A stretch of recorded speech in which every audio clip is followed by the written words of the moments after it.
Mr. President, ginagamit even the last hearing, palaging sinasambit yung COVID and vaccines. It's orange and apples and oranges, no comparison. Kasi po, hindi naman to vaccine. At that time, at yung mga binabanggit ko rito na mga near expiry, mga medicines na mag-expire, hindi po to during COVID.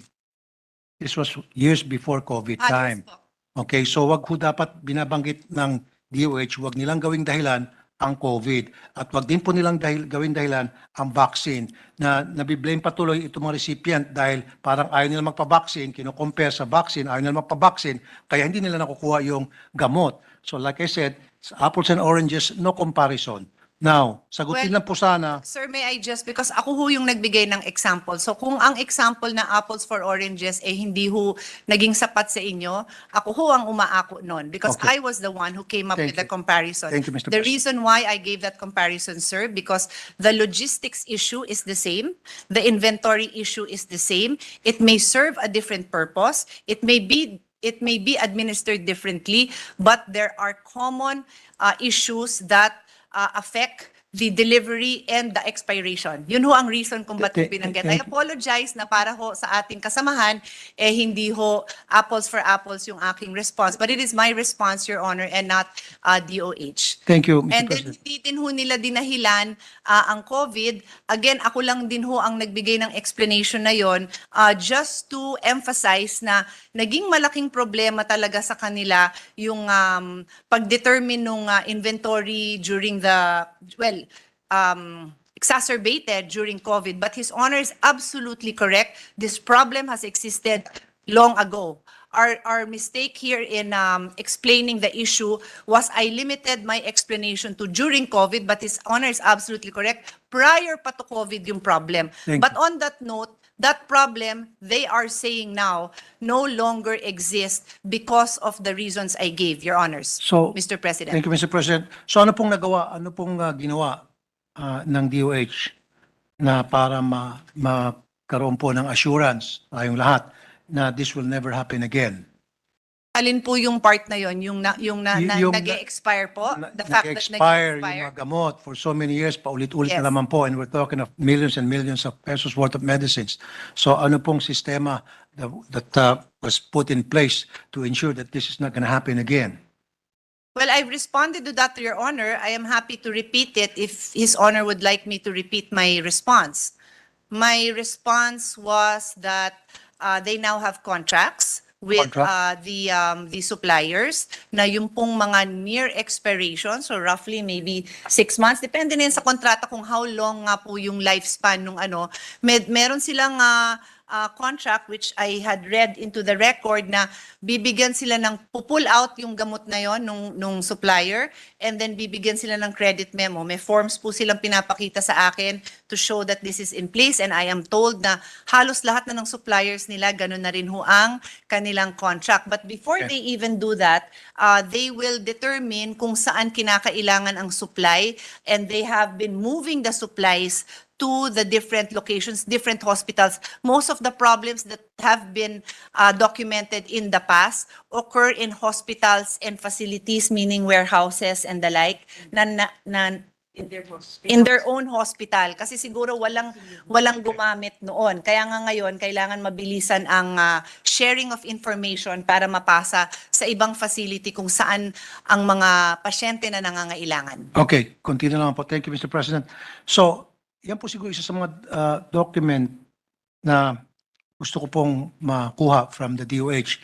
Yung bong mga medicines na nag-expire, umuntik na mag-expire, and about to expire, na ma-provide tayo to make sure na yun po napalitan ng bago mga gamot.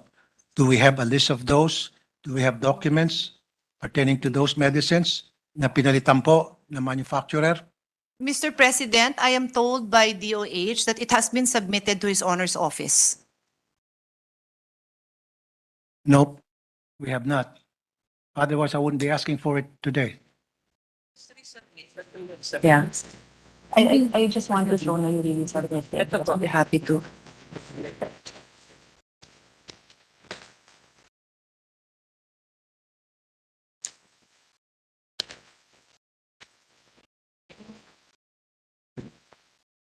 October 20.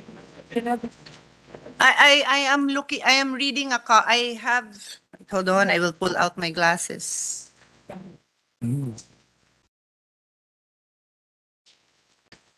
October 24. This is an email. It's an email dated October 24, addressed to the Honorable Raffy Tulfo, member of the Committee on Finance. Dear Honorable Tulfo, on behalf of the Department of Health, we sincerely express our gratitude for your support during the sponsorship, so-and-so, and in accordance with the discussion and key agreements made during the said meeting, they are submitting. Medyo putol lang, but it was sent, Your Honor, on October 24. Is this the name of the Legislative Liaison Division Legislative Late ng Senate? ng DOH. Kayo nag-send to Senator Raffy Tulfo's office. Baka pa ho pwede lang, I mean, in good faith lang naman, pinapakita nila ho itong email na pinadala sa office nyo. Baka Okay. i-check nyo naman din yung email kung tama. Minsan, nagkaka-problem tayo because of that, but they're also happy, Your Honor, to resubmit. Thank you. Thank you, Mr. President. Dalawa na lamang po. So how much is the allotted budget for 2023 for the purpose of purchasing new medicines ng Medicine. DOH? 20. Mr. President, the total budget for commodities is 29.1 billion. Okay, 29.1 billion for the purchase of medicines.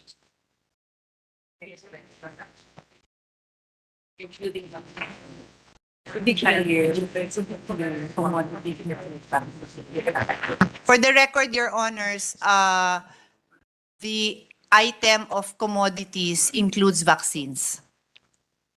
So maybe, Mr. President, nagkakaroon po ng overpurchase kaya po nag-expire ibang gamot o near expiry sa expiry date. So siguro bawasan muna yung budget siguro sa pag-purchase ng medicine dahil Mr. President, I've repeatedly responded, but of course, we respect His Honor's opinion na wala na nga hong nag-expire. So, pag binawasan po natin yan, kukulangin na rin ho ng supplies. All right. And last question po, Mr. President. Ano pong sistema meron po kayo nilatag na para inspeksyonin po, maayos na pag-inspeksyon sa mga gamot na binibili na pumapasok po sa mga bodega ng DOH to make sure na mahaba pa po yung expiry date niyan, na baka yung pagkatapos po ng bidding, na secure na po natin yung mga gamot, yun po pala mag-expire na o ilang buwan na lamang po mag-expire na agad. Well, first of all, it's in your contract to be clear. You know for each contract what is the expiry date of each, right? And then when Meron ho ba tayong inspection procedure? inspect yun upon arrival. Oh, is there a different layers of inspection? Tapos medyo na pagtanggap ng ganun. Just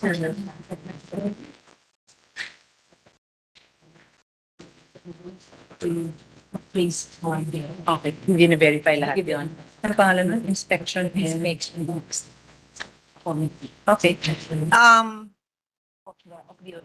Inspection and Mr. President, DOH has an inspection and acceptance committee. So upon arrival of the goods, this is inspected to ensure that it is compliant with the specifications of the contract that was or the bid award, no? And then this will be shipped out to the respective, to the respective recipients. yes. And then maybe We have the allocation coming from the angels, and then from the allocation, the supply chain manager. Okay.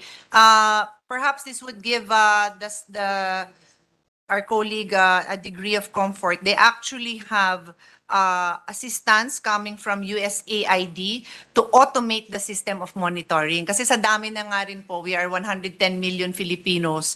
Talagang the volume is quite high. So if we can digitalize this, it will be better. So are we in the process or it's done?